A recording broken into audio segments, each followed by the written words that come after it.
we just drew out our exhalations. They're twice the length of the inhalations.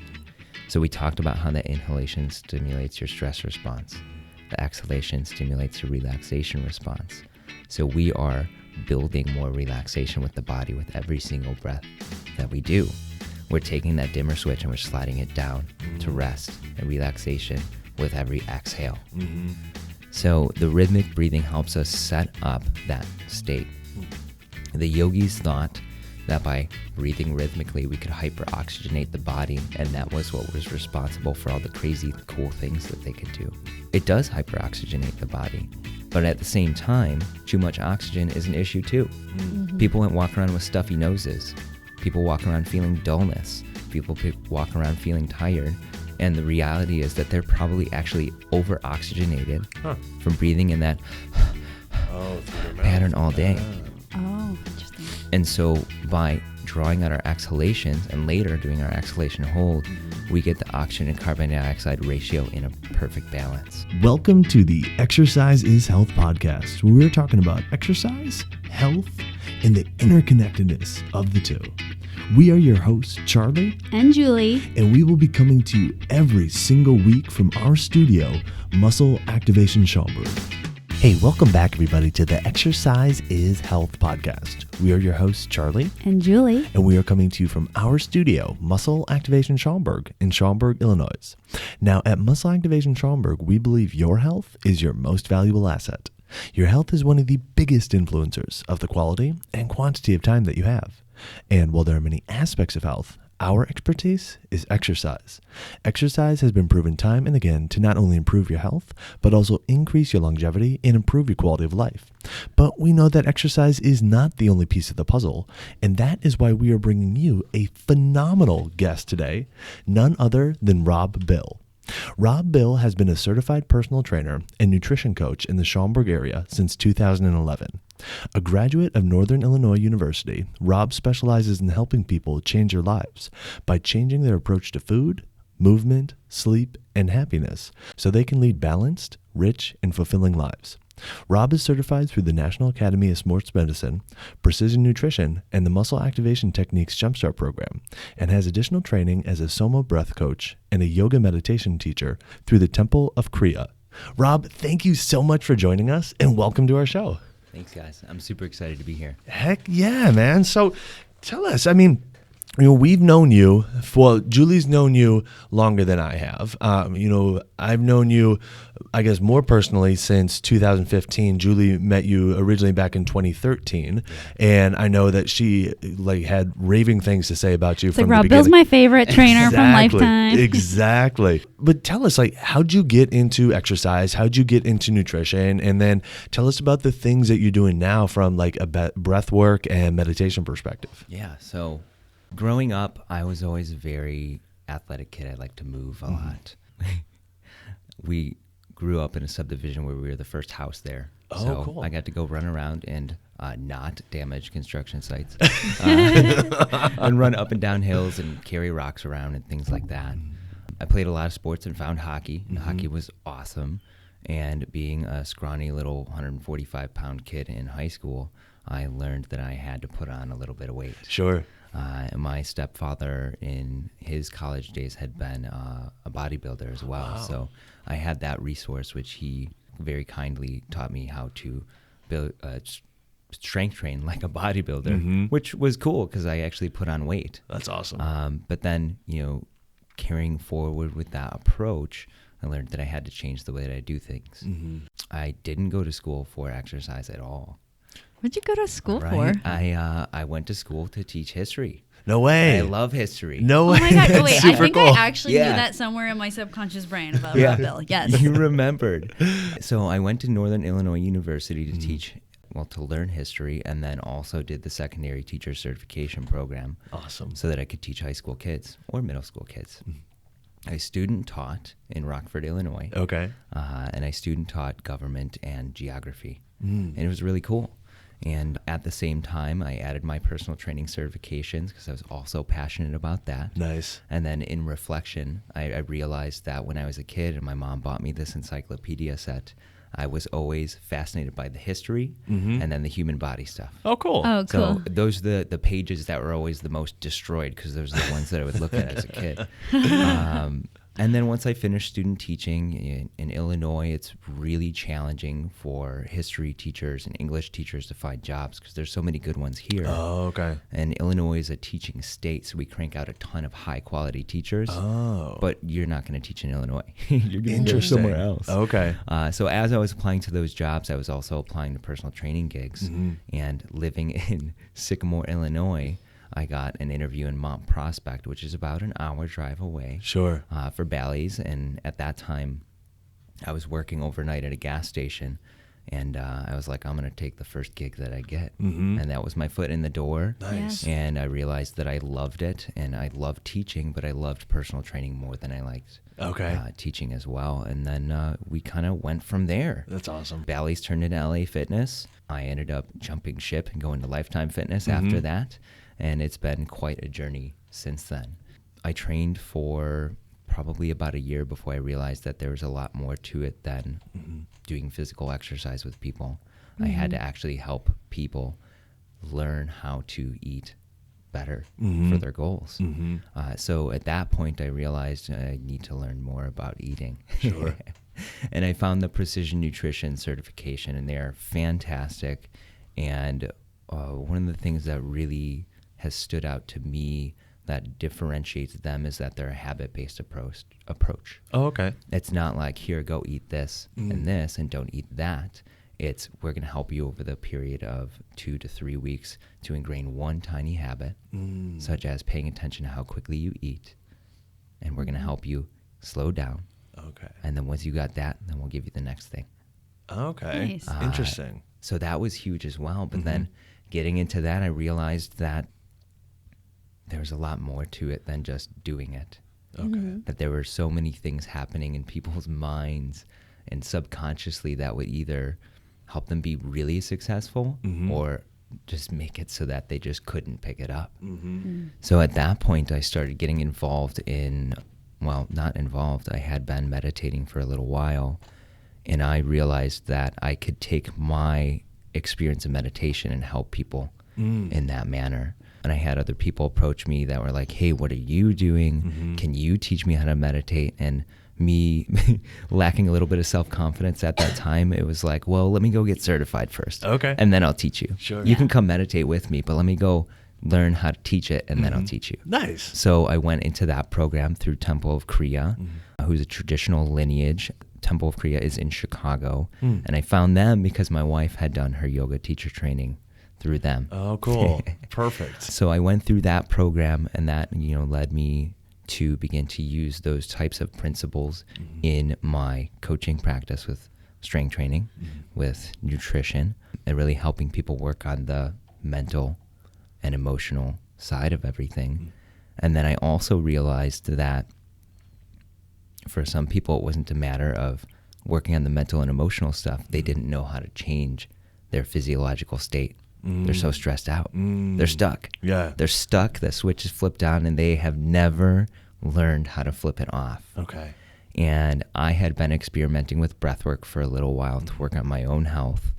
And I realized that it was a really potent state changer for me. And I was like, well, I could probably use this to help people get in control and feel more relaxed, and then begin to implement the changes. So I discovered SOMA breathwork, and just like me, I was like, I have to get certified in it first before I can teach somebody how to do it. So I did that, and now I put all of these things together. That's awesome. I put the breathwork, the nutrition, the mental, emotional stuff together, and we even implement those things in our strength training sessions as well.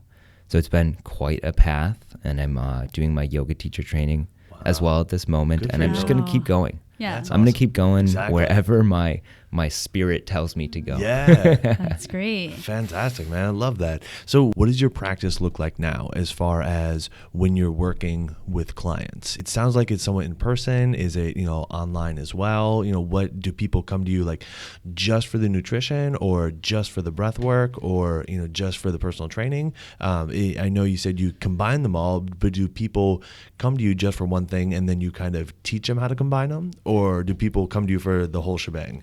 people are usually drawn to me for one of those things.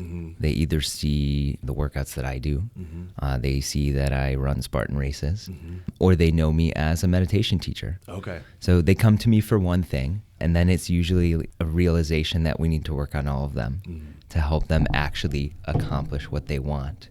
We can't just rely on the physical benefits. We can't just rely on mental benefits. It's the physical, mental, emotional, and at some point the spiritual part as well. Sure. So they're drawn to me for whatever reason, for whatever we're going to do, whether it's training or nutrition or meditation. And then we usually end up incorporating a little bit of all of it. But at the same time, some of them aren't ready. Sure. And that's a learning process as well, is knowing when somebody's not ready to do it, and also just giving them the space to be like, when you're ready, we can go. That's awesome. Yeah, that's great. What is it like working with your clients knowing how to, work with this meditative breath stuff? And now that you have it, what are you noticing that's different within your clients, or what are they noticing that's different? Because, in my opinion, most people are like, yep, exercise, nutrition, done, Yeah. But so often we forget about the mental emotional piece, the connecting with ourselves piece. So when you're incorporating that before you had it and now that you have it, what are you noticing? Before I had these skills, it was a lot of frustration for me, because here's the thing I'm asking you to do, just do it. Yeah. Which is how so many Yes. of us come into the profession of helping other people. We don't realize that there's other things. And it's really been a practice of learning how to work on these things for myself, because I can't lead anyone further than I've gone. You can't do it, because I don't know what your experience is going to be. I can only help you with things that I've been able to overcome or things that I'm working through. So in working through those things on my own, it helped me be much more patient with them. And then also through implementing these things, they realize that it's more of a choice for them. They actually realize that they have the power to make the change, and that sometimes when stress comes up, they're going to fall into default patterns of behavior, things that they've done their entire lives, things that they didn't know that they learned from their parents, things that are just stuck there. It's like an application on the phone. Sure. Yeah. All of a sudden the application runs, and then 3 days later you're like, I've eaten ice cream for every meal. And I didn't realize it, but Rob told me this was going to happen. And now I can implement my breath, or I can implement my meditation, or I can go for a walk in the woods, whatever it's going to be. Sure. And I can run that play, and I can hit that hard stop on it. And it's a choice for me to do or implement that action so that I can take control again. Yeah. So they have realized that they have a little bit more control, but it's a learning process. Sometimes it takes weeks to be like, oh, I'm out of alignment with what I want to accomplish. I'm back in the tire ruts of the same behaviors that I've done my entire life. Yeah. And now I can grab the wheel and pull out of them. For sure. Well, I like what you said about, you have to experience things so that you can lead and guide others, because it's so true, right? It's like, how can you be patient with someone or understand where they're coming from when they're working through a challenge, but you've never worked through a challenge, with this process, or, a similar idea like that. We find that a lot with MAT, where a lot of times all clients have experienced is like the emergency room case. Like, it's hurting. I came to MAT. Now it's not hurting. Great. But the fact that, Charlie and I get it every single week, we can talk about, well, what is it like to be in maintenance? Because no one really knows. We're the only ones doing MAT, and it's really weird when people are doing breath work, because that's still really kind of baby work. Yeah. Like, it's still brand new, and to be like, okay, well, what is this going to be like? Well, Rob will know, because you're working through it yourself. So I love that you're practicing what you're preaching and helping people with. Yeah, it's in yoga we call it a practice of truthfulness. We practice satya, or non-lying. And going through the whole certification process was enlightening, because then I realized areas where I was like, oh yeah, I've experienced that, but it was more of a matter of trying to sympathize with them, and I didn't actually have the direct experience. And I was cutting myself short, because I couldn't actually help them, but I was telling them that I could. Sure. Yeah. Yeah. But you were probably operating from the you know, it's like as we grow and mature in life, we gain new perspectives, you know? So it's not that, you know, it probably wasn't intentional, but you realize, you have a realization. You're like, wow. Yeah. I thought I knew a lot of stuff back then. Yeah.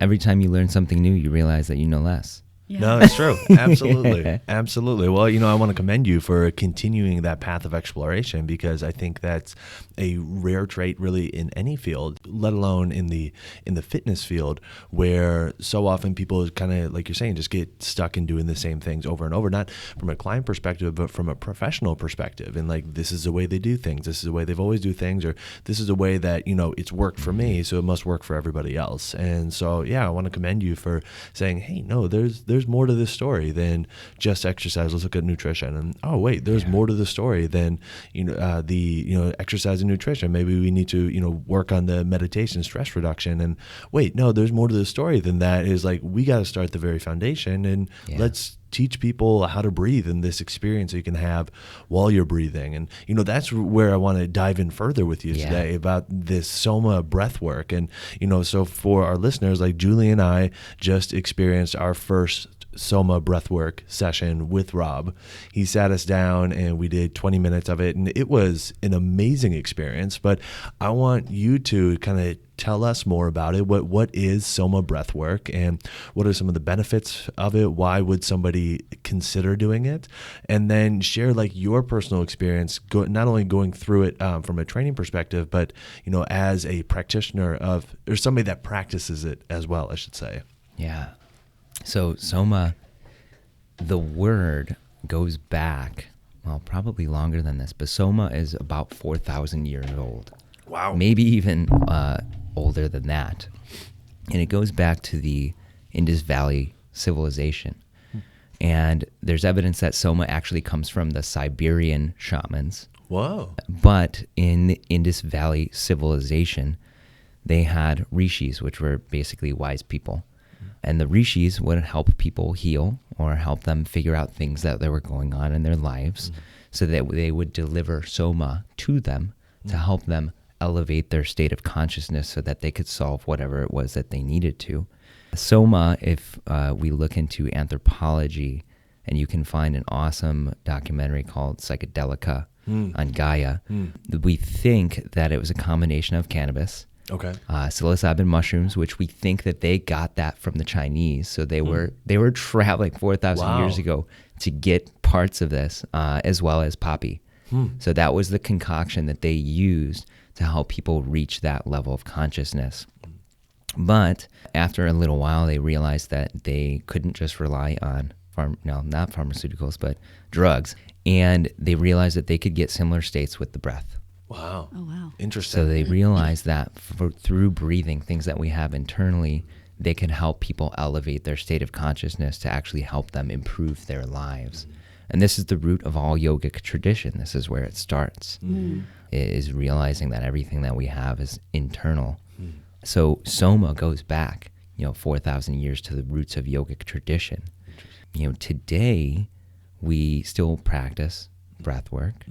In yoga, we call the use of any tool to alter our energetic state or to control our body, we call it pranayama. Okay.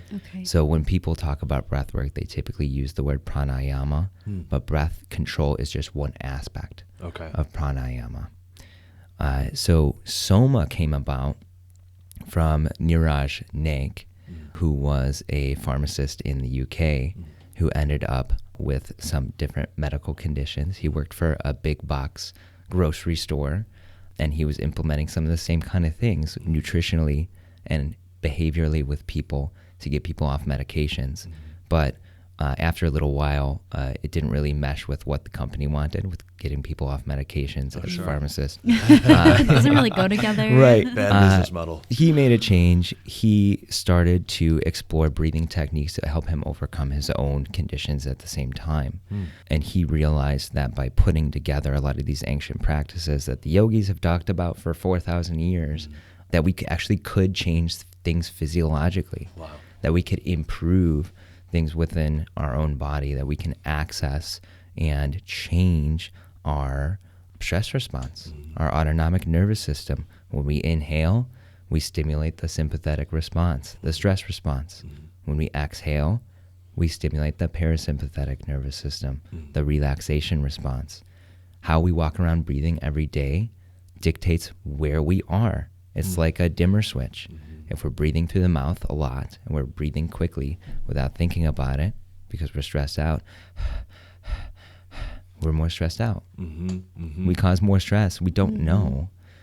If we're able to take a second and run that play and be like, I'm going to breathe through my nose for a second here.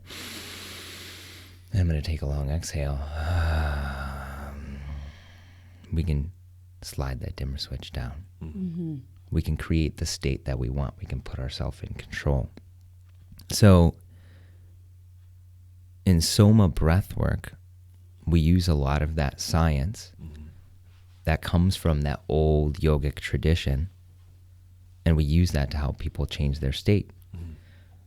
We pair it with targeted visualizations to help people really hold their intention or attention on what it is that they actually want. You know, what you focus your mind upon is what you become. So if you're constantly focusing on what you don't want in life, you're going to draw more of that to you. That's the reality that you're creating. So in SOMA, we also use that, what we might call in yoga manifestation, what we might call in the West, just doing what you want to do. We use that power of visualization to focus on what we do want versus what we don't.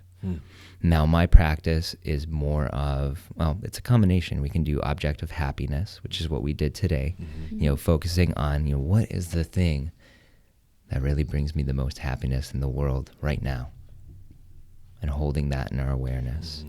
But it could also be, and this is one of the first things that we do in the SOMA program, what is your perfect life? What is your perfect day?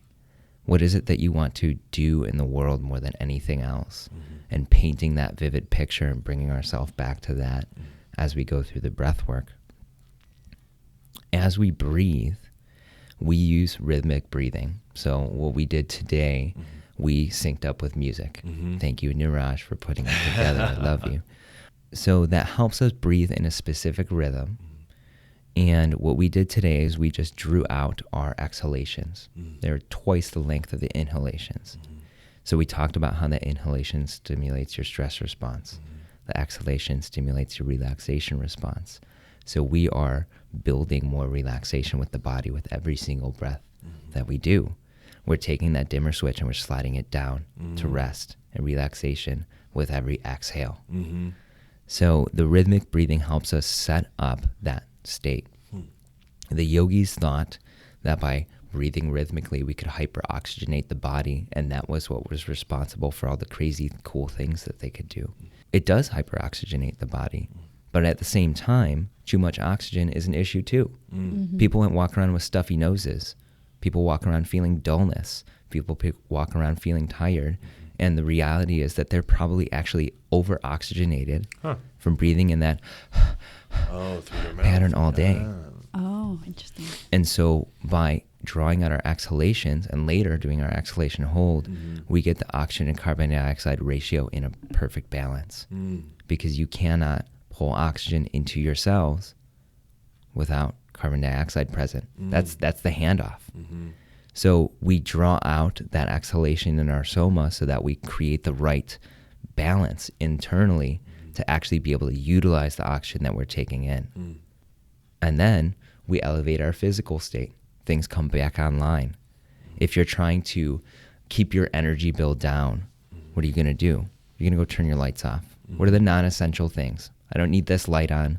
I don't need to run my air conditioner. I'll turn a fan on, right? So when you don't have enough, let's say, oxygen in the body, your body starts to shut things down. When we're stressed out, your body's like, I'm going to shut things down and conserve energy because I don't know where it's going to come from. So maybe we're going to shut down your sex hormones. You don't need them. But you're like, no, I want them. I want those. So by using the breath work, we actually increase that energy within the body and things can come back online physically. Secondary to that, the yogis also believed that through that oxygenation, they could activate different areas in the brain. that they could elevate our level of consciousness. We use a very small percentage of our brain power. But the yogis thought through breathing, bringing in oxygen, we could expand that activation in the brain. Wow. In reality, it's the carbon dioxide balance that allows us to use more brain power. But doing that allows for that expanded state of consciousness. So if you're like, I really want to meditate and I want to do it and I want to feel the benefit, that breathwork is an essential component, because that's what allows the brain to actually start coming back online and functioning well. In our everyday life, it's just like, I don't feel dull anymore. I can get the words that I need to out of my brain instead of stumbling over them the whole time. Oh, that's more focus or concentration or anything like that. So that's the rhythmic breathing component. You know, we're breathing in beats. We're taking longer exhales for what we did today so that we can create that right gas balance within the body. We can actually use our oxygen appropriately. The second thing that we did, which I think you guys enjoyed, Favorite was, part. right? was the exhalation hold. Yeah. So we take a big full inhale and then we breathe all the way out. And it feels great to do it. And then we hold our breath. Out. Hold it out. Which was weird. Yeah, why was it weird? I've never done that before. You think of holding your breath like you're going to go underwater, like, Yeah. and then you're underwater, and then you come up, and then you breathe, you know, whatever. But it was very interesting to breathe out and hold it. Yeah. What was that experience like? I thought, well, as I shared, we kind of debriefed after, but it was very grounding for me. And it felt like I could just be, instead of feel like holding up my posture and keeping my head on straight and all the things that you feel like you're just micromanaging all day or whatever. I felt like I didn't have to do any of that. I was just there. Yeah. It was great. Yeah, it was a really cool experience. And, you know, we went through this cycle twice with Rob, and the second time that we did it within the breathwork session, as I was telling Julie and Rob when we debriefed after, it felt to me like I just totally lost track of time. Like the first time where I fully exhaled and I held it, it was almost like a competition with myself to see how long I could hold it for. And then the second time that we did it, it was just such a state of relaxation that I completely lost track of time. And all of a sudden it was like, I had no idea how long I had held it for, but it was like, wow, I feel really relaxed like this. I don't feel like I need to take a breath, and I don't know how long this has been going on for. And then, you know, a little once that, you know, that moment of consciousness came back, I should say, where I realized what was going on around me, then I started to get that feeling back of needing to take a breath in. But there was a period of time where I felt just totally still, had, you know, no concept of time, and was just super relaxed. It was really, really cool. Yeah, it was complete cessation of all sensations. Yeah. You know, physically, mentally. What do you experience when you do that? Same thing. Okay. I wasn't sure if it like evolves with practice, well, or you know, you probably get better at doing it. You get different sensations, especially the more that you do it, in terms of like repetitions within a session. But then also over time, your experience will evolve a little bit. You'll notice different physical sensations, like you mentioned, tingling. We were all like, it's getting hot. Yeah, you build heat within the body. But then also more subtle sensations in terms of things that you pick up mentally. Maybe it's a visualization, an image that comes into your mind. Sure. Maybe it's a thought. Maybe all of a sudden you're like, I should reach out to this person. And then you do later, and they're like, I needed you for something. And you're like, yeah, cool. So, you know, the experience evolves over time. Yeah. And you mentioned how you had done, maybe subconsciously without thinking about it, inhalation holds, like, and that's what we do when we're born, right? Our body pulls in that air. We don't know when we're going to get it again. Oh, sure. So that inhalation, that's a stress response. And now that you know it, you might catch yourself driving in traffic. All of a sudden, you're like, I inhaled, I'm holding my breath. Oh, my body's under stress. And then you can run the play and you can say, okay, I'm going to take a nice long exhale. I'm going to slide that dimmer switch down. When we inhale, we stimulate the sympathetic nervous system, the stress response. So when we do that in traffic, we're like, I need to get ready to go race Yeah. this person or Yeah, right. fight a tiger or whatever. But your body's wired to do that because your body knows what it needs to do to protect you. Unfortunately, we don't live in a forest anymore. We're driving Yeah. around in traffic. Nobody's here, hopefully, to kill us in traffic. Right, right. So we don't need to do that. And now we know, I can actually take control. I can use this tool, my breath, to change that state to fully exhale. It's interesting that you brought that up. When you said we do that when we're born, I was thinking, oh my gosh, my infant daughter does that. I've noticed that whenever she needs something, or just like this morning, I was breastfeeding her and I had her in a position she didn't like, Yeah. you know? So I could tell, and I always think like, oh my gosh, she just did a long exhale and I didn't realize she was holding her breath. Like she'll hold her breath, like give me this look and try to figure out, she needs milk, you know, she's hungry. And then all of a sudden I'll hear her do, and I'm like, how do you breathe out so long? And how long were you holding your breath, honey? You know? Yeah. But it's funny because every time, you know, I always think stress is all relative. You know, to her, it's all about survival. Like, is mom coming? Am I going to have milk? You know, am I going to be snuggled and comfortable? Are they going to put me down and leave me? Yeah. You know, so I always am monitoring her. But I always have thought, you know, especially just working with clients in general, you know, stress is relative to you. You know, it's like, just because it doesn't stress me out when, you know, Charlie leaves the house because I know I'll be okay, it might stress my baby out if I leave the house because she doesn't know I'm coming back or not, you know, or is milk ever going to be available to me again or whatever. But to think everyone going through different stages of life, these stressors that might make them hold their breath or whatever is so valid to acknowledge so that you can start, okay, well, let's take a deep breath away from that, you know, and relax with that.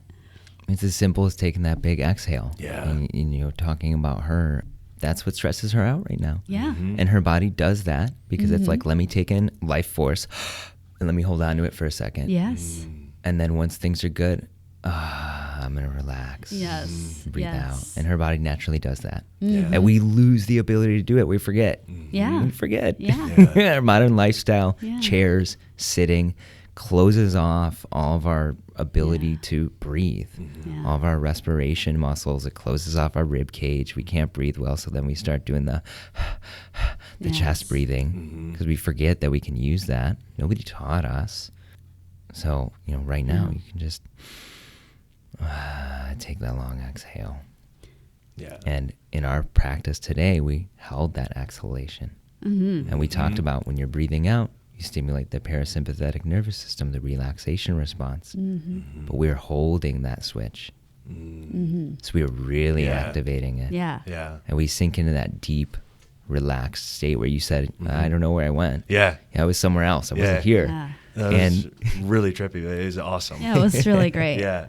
I do want to bring up something that's quite fascinating to me, and I think and a lot of our listeners are trainers themselves, you know, our colleagues and stuff, but this idea of, you know, we can talk about meditation and being relaxed, and, you know, 3 years ago, I probably would have been like, okay, well, that's silly. Like, I don't really want to do that.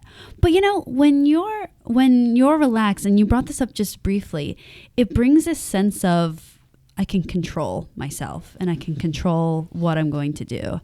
And I feel that in our society now, and I don't know if it's everyone or my perspective, but it seems like a lot of our day we go through as a response. Yeah. Like, I'm responding to this stimulus, or I'm responding to that thing, or, you know, people talking to me, or work, or, you know, the schedule that I've created for myself, instead of feeling like we're in control and we can change whatever we're doing at any point in time. You know, we're not victims.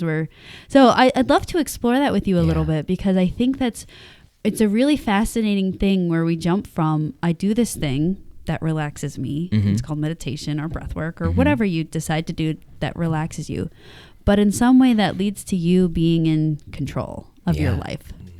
You know, when I close meditations with my clients, I go through a little script that I use at the end of my sessions, but always it's a reminder that it's not about what happens within our practice, but how our lives improve and the lives of those around us as a result. Now, as a meditation teacher, I'll say I would love everyone to meditate, but meditation's not for everybody. You know, some people probably need to do more of a breathwork technique. Some people, maybe they need to take up an old school shaking technique or dancing or whatever. Everybody's different. But whatever it is that you do that gets you to activate into that parasympathetic nervous system, that relaxation response, creates space. It brings you into the present moment. You know, we're constantly living in, to borrow a phrase from Joe Dispenza, the familiar past and the unfamiliar future, or the uncertain future that stresses us out. And our minds are constantly there. We're like, what is the next thing I have to do? This person said this thing to me yesterday, and I'm not ready to let it go yet. But whatever our practice is, whether it's seated meditation, mindfulness, visualization, what we call yantra, mantra technique, breathing, dancing, it brings us into the present. We let go of those things for a second. You know, in my teaching, we talk about reaction. Like somebody threw a ball at your face. What are you going to do? Duck. You're gonna duck. Some of us might swat it. Some of us might try to catch it and miss it, and it's gonna hit us in the face. And that's a reaction. You know, that wasn't something that we were like, let me stop for a second and think about how I'm gonna react to this ball because we get hit in the face, right? Yeah. You just do it. Yeah, it's a stress response. That's what the sympathetic nervous system does. Yeah. But when we're stuck in that, Yeah. and somebody cuts us off in traffic and it's not an emergency, we might react and end up swearing at them or tailgating them, you know, the physical, the verbal things. And we might do worse things in our mind to It's them. like, just let them go. Let it go. Yeah. But with something as simple as the breath, if that's our practice, we create space.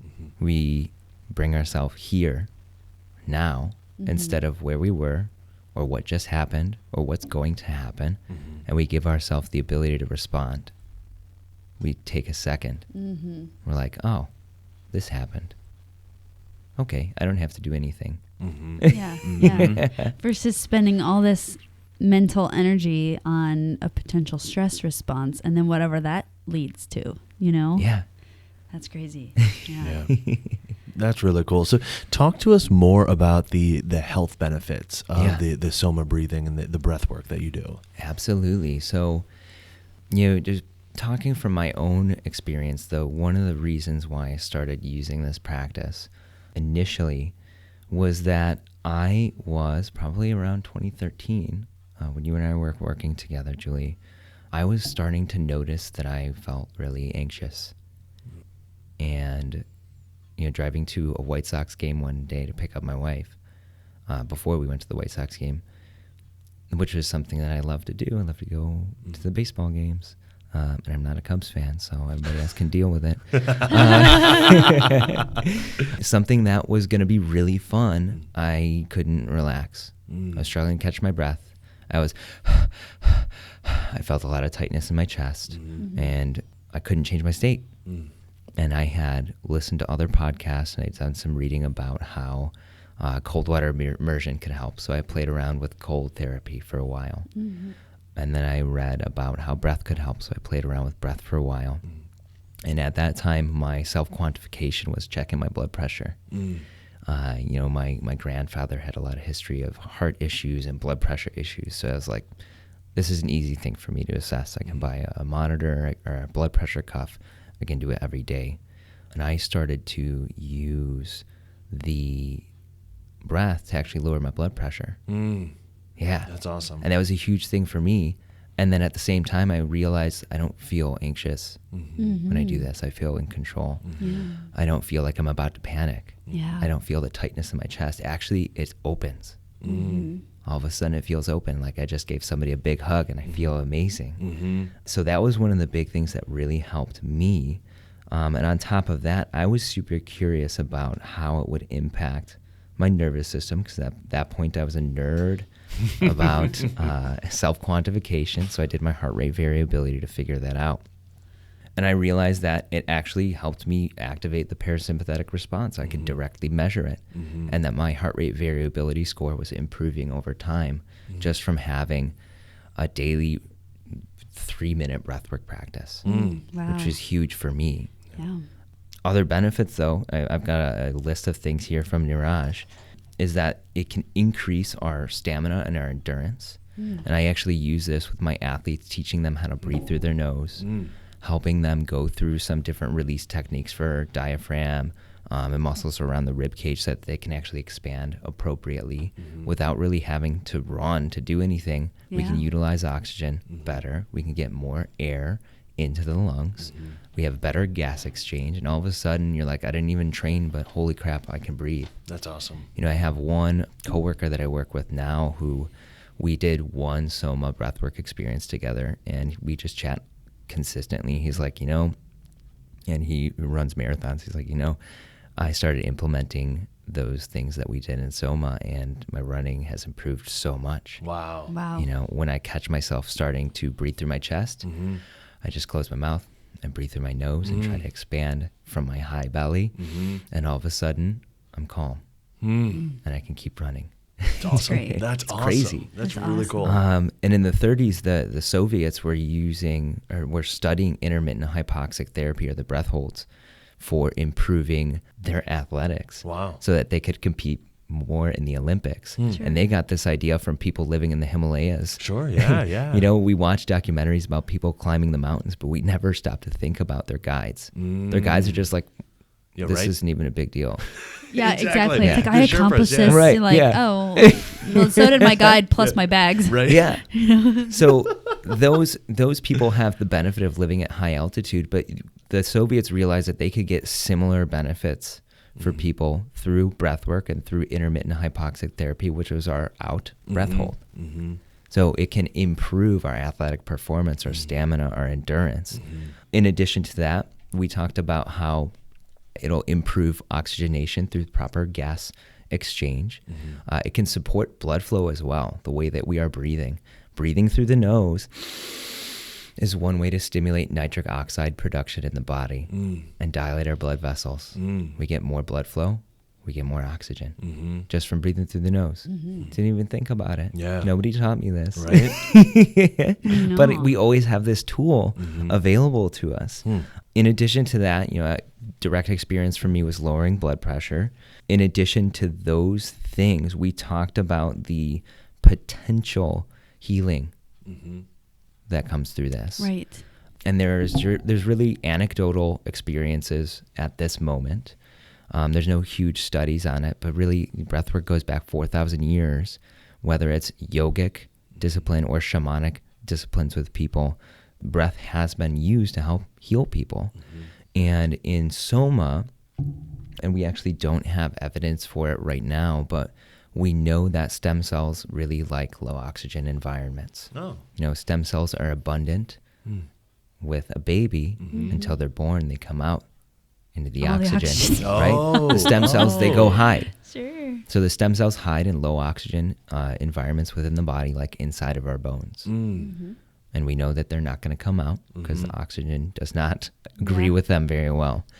So one of the theories that goes back for thousands of years, and one of the theories that they teach us with SOMA, is that through that breath hold, to the point beyond discomfort, when we can actually lower our blood oxygen saturation, we might just be able to release stem cells from the body Interesting. to heal things. Huh. And it might not be healing what you think you want to heal. It might heal the thing that needs it first, Needs because it, your yeah. body's That's really, cool. really smart. Yeah. Yes, That's yes. really cool. Yeah. That's really cool. You know, in addition to that, we just ran, I think it was Heart Math Institute, just ran a study comparing the effects of SOMA breathwork with psychedelics for therapy, for therapeutic uses with people. And they found that on a few parameters, such as sense of well-being, and I think the other one was like autonomy and self-control and happiness, they got similar results. And they are thinking that they can actually use it in a therapeutic setting to help people work through things now, just the same way that they might use psychedelics, which That's is awesome. coming. That- It's coming. Yeah. That's really So cool. those are a few of the benefits. That's and I awesome. use breathwork with my training clients as well. We use it to warm up so that the body is ready.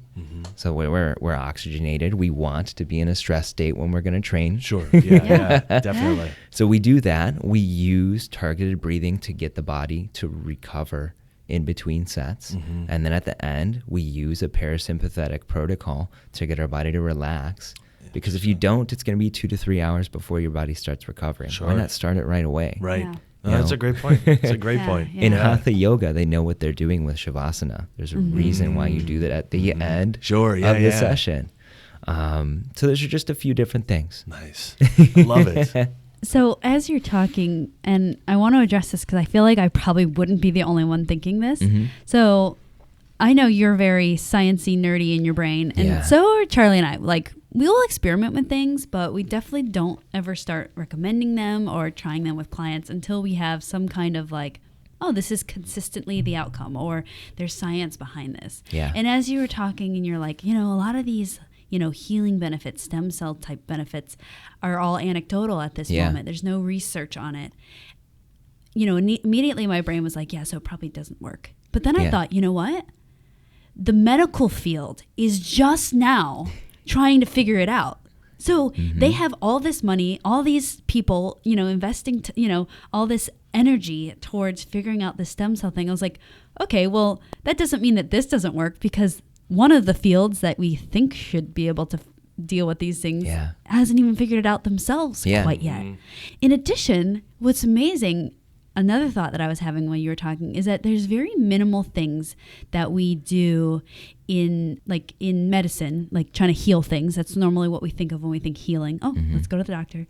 That they actually heal. Like, a lot of times it's, especially if it's a physical component of your body, it's usually a replacement, or let's go in and fix it ourselves. Yeah. Versus it would be really cool if, doing a breath work kind of a thing helps something, or actually helps something actually heal with our own components versus something external. So I don't share this to say, oh, don't go to your doctor or don't get that medical advice, but it's almost like, when we talk about muscle activation techniques and someone has, a chronic, a issue with their shoulder or their knee or something, we always say, hey, let's just take out the influence of the muscle system. Let's get the muscles working properly and then see what's left. Yeah. It's almost like you could say, hey, let's get your breath work aligned. Let's get you working on this, because it's so non-invasive. And if anything, it'll help you.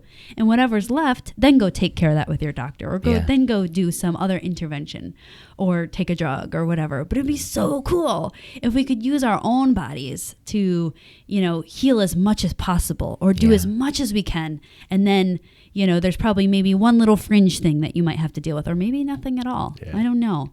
But it's definitely some crazy thinking I was having, talking about when you were explaining the benefits. I was like, that would be so cool. So along those lines, Rob, if one of our listeners is interested in starting to practice some breath work on their own, do you have any recommendations of, how they could get started with this? Yeah, I mean, you could start with a very simple, one of my clients, Romy, put it to me this way. You could start with a water breath.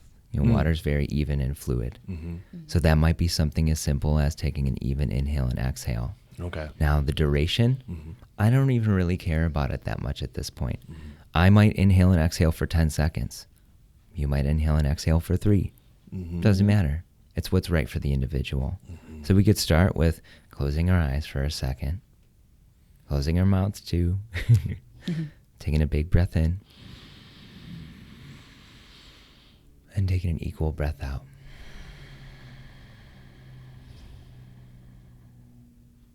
Now we could play around with extending that exhale, taking a big breath in, and breathing out for as long as we can.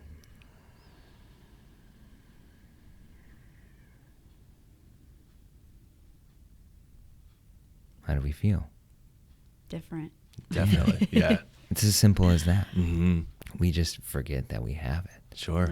Yeah. We could also do what my client Romy calls the whiskey breath. And that's that one. That's the extended exhale. Okay. So it's very simple to integrate it on your own. There's other techniques like box breathing, which would be even inhale, hold, exhale,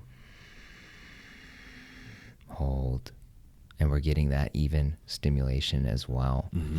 And that's one that, from what I hear, that they use in the military as well to improve focus. Interesting. And it improve, like we talked about, their sense of presence.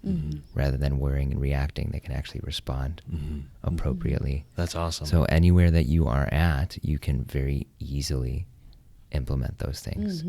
Now, Niraj, it's probably, well, maybe it is his idea, was genius in that he was like, let's breathe in beats. Pick a song that makes you super happy, and let's breathe in rhythm to that song. It's going to be 3 minutes of breathing. Sure. So maybe it's a 4 count, and we're going to breathe in, 2, 3, 4, out, 2, 3, 4. And meanwhile, you're bopping around to the music. You're having a great time. So while you're in your car, you could do that. I would say don't do it in your car. As you guys experienced, you're like, I'm tingly. I feel a little bit like I might pass out. Yeah. Do it at home. Don't do it while you're driving. But that's another really easy way to implement it on your own. That's awesome. And then if you're ever like, hey, I want to take this to the next level and learn different techniques, you just reach out to a coach. Definitely. Super simple. And so along those lines, then how can somebody connect with you and, learn more about the work that you're doing and possibly schedule time to meet with you to go through one of these sessions? Yeah. So one of the easiest ways to find what I'm doing is just finding me on Instagram, Robert Bill Jr. You can always reply on something that I post or just direct message me. I'm pretty good about getting back to people right away. I'm on Facebook too. I try to avoid Facebook so I don't respond as quickly on there, but I could, you could get a hold of me there. And then to just get more information, you can always go to my website, which is panoptic, panoptic.pw. Okay. And panoptic is just a word that essentially means taking in all in one view. I like that. Yeah. I like that a lot.